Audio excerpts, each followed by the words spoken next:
什么好东西？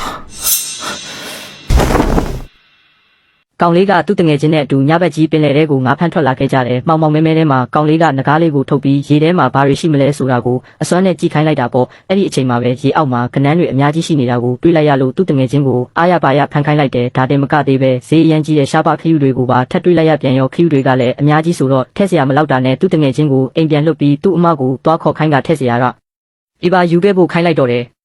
အားလုံးစုံပြီးဆိုတာနဲ့ကောက်လို့ရတဲ့မြခီးတွေကိုယူပြီးမြို့ပေါ်ကပင်လယ်စာဆိုင်တစ်ဆိုင်ကိုတွားရောက်ကြတာပေါ့ဒါပေမဲ့ဆိုင်ရှင်ပေးတဲ့ဈေးကခီးတန်မိုးနဲ့ရှင်ရင်အရန်နဲ့နေတာကြောင့်ကောင်လေးကမရောက်တော့ပဲကို့ဘာသာပဲဈေးမှာချရောက်ဖို့ဆုံးဖြတ်လိုက်ပါတယ်ကောင်လေးဈေးရောက်နေတော့မှဘေးကလူတွေကဒီခီးတွေကဒီလောက်ဈေးကြီးရအောင်လိမ့်နေတာလားဘာလားဆိုပြီးဝေဖန်နေကြတာပေါ့အဲ့ဒီအချိန်မှာပဲအထက်တန်းစားပုံစံနဲ့တထေးမလေးတယောက်ရောက်လာပြီးခီးတွေကိုတေချာကြည့်ကဝင်းမဲ့ဆိုပြီးဈေးမေးလိုက်ပါတယ်ကောင်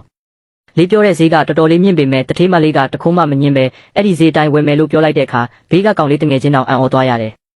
ကောင်လေးကတထေးမလေးကိုဘလောက်ယူမလဲလို့မေးလိုက်တော့တထေးမလေးကကီလို200တောင်ယူမယ်လို့ပြန်ပြောလိုက်တာပေါ့အဲ့ဒီမှာတင်ကောင်လေးကအံ့ဩသွားပြီးမင်းအဲ့ဒီလောက်အများကြီးစားနိုင်မှာမို့လို့လားလို့မေးလိုက်မိတယ်အဲ့ဒီတော့မှတထေးမလေးကသူဟာနာမည်ကြီးဝမ်ဟိုင်းငါးဖက်လုပ်ငန်းကဖြစ်ကြောင်းပြောပြလိုက်မှအားလုံးသဘောပေါက်သွားကြတော့တယ်အဲ့ဒီနောက်တထေးမလေးလိုချင်တဲ့လောက်ခီးတွေကိုထည့်ပေးပြီးငွေပြေးဝချေလိုက်ကြပါတယ်တထေးမလေးကလည်းနောက်ထပ်ဒီလိုပစ္စည်းကောင်းတွေရရင်ဆက်သွယ်ပေးပါ